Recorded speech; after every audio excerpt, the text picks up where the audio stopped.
All right, everyone, listen, we're going to get right into it because we have a very important question that we need to address.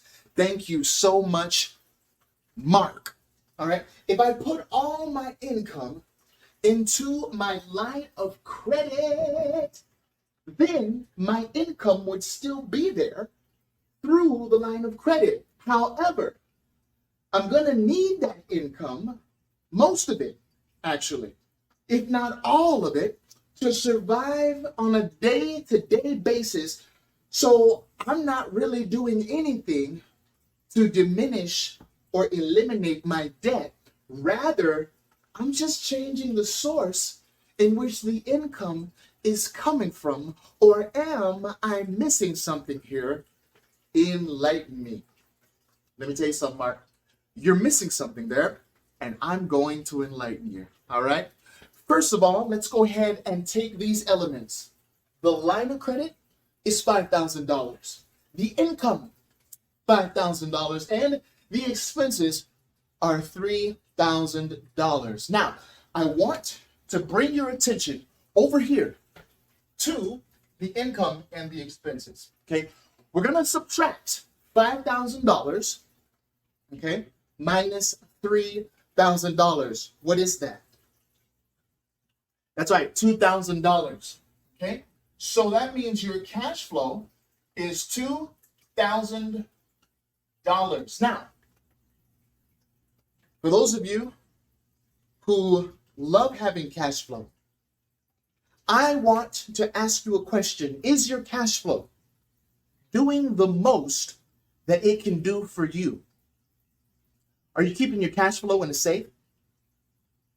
$2,000 every month in the safe?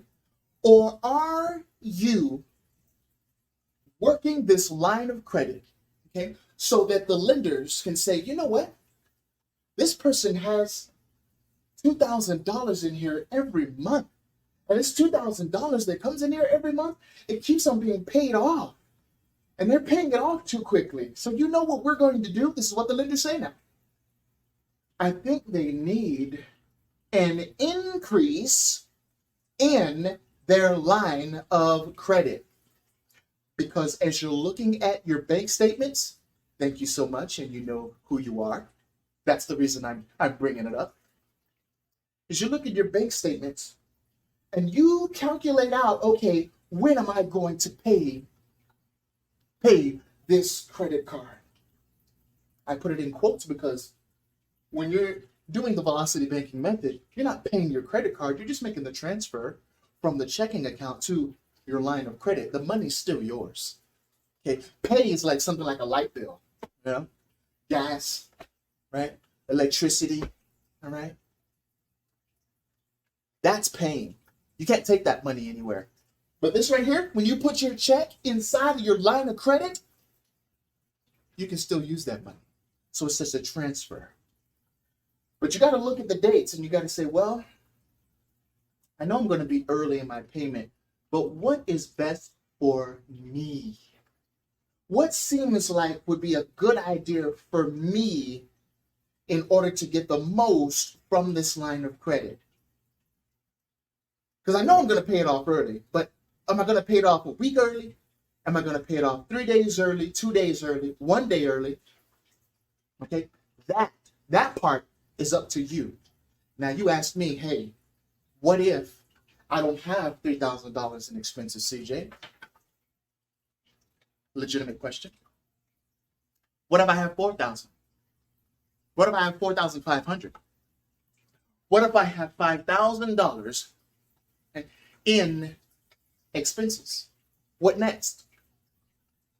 I mean, am I doing anything to build my credit when that's the case? That's when you got to go to the bank and ask them, sir, ma'am, may I ask you to do what? Pop quiz. To do what with my line of credit? You see that I faithfully paid you. You see my credit score. You see it. May I ask you for a line increase?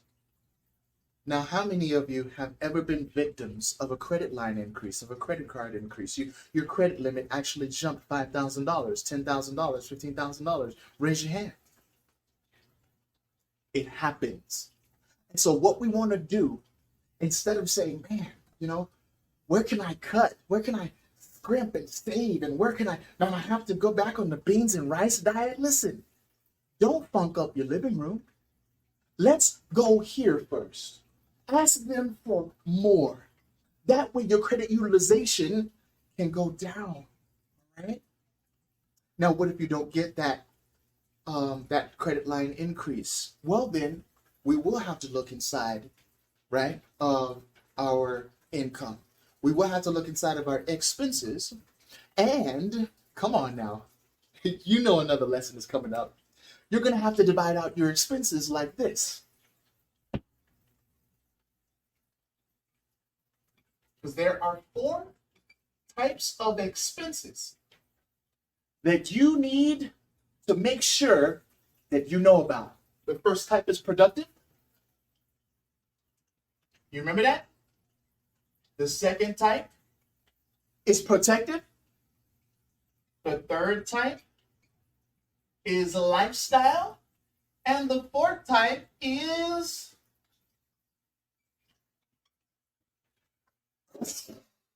destructive. All right?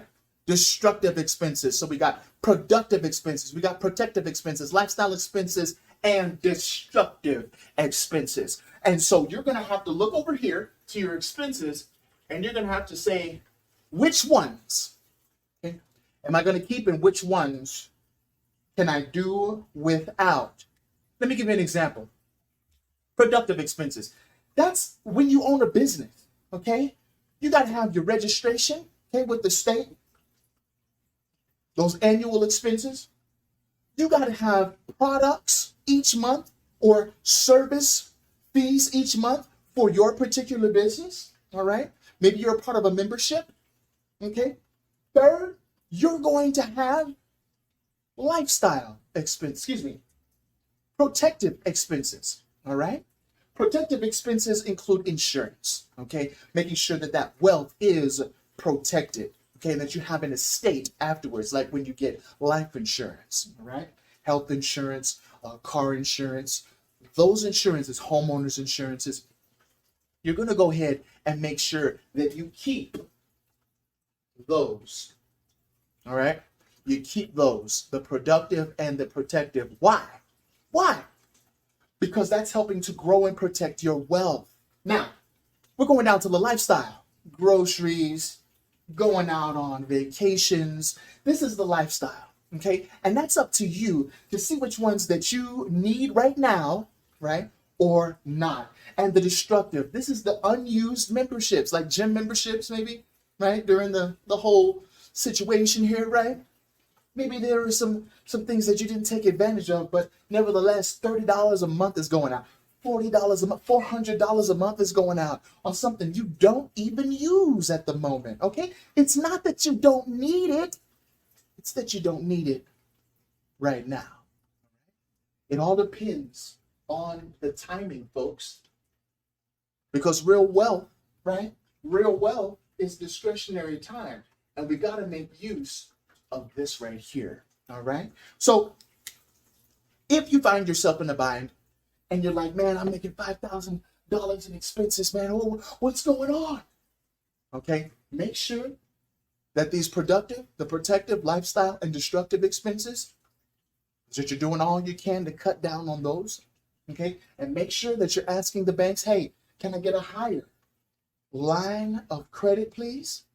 Because many times you can use this line of credit, right, to invest, thereby increasing your income. But that's another class for another day.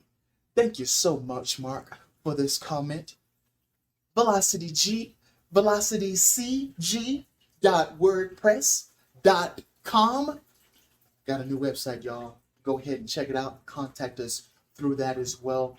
God bless, and you have a great night. Man, tell me, come on, let me get some comments here. Make sure, and because I got plenty of comments, thank you so much. But But make sure you're asking me these questions. If you have anything to ask me on this, I can explain. All right? And we got more for you coming right up. God bless and have a good night.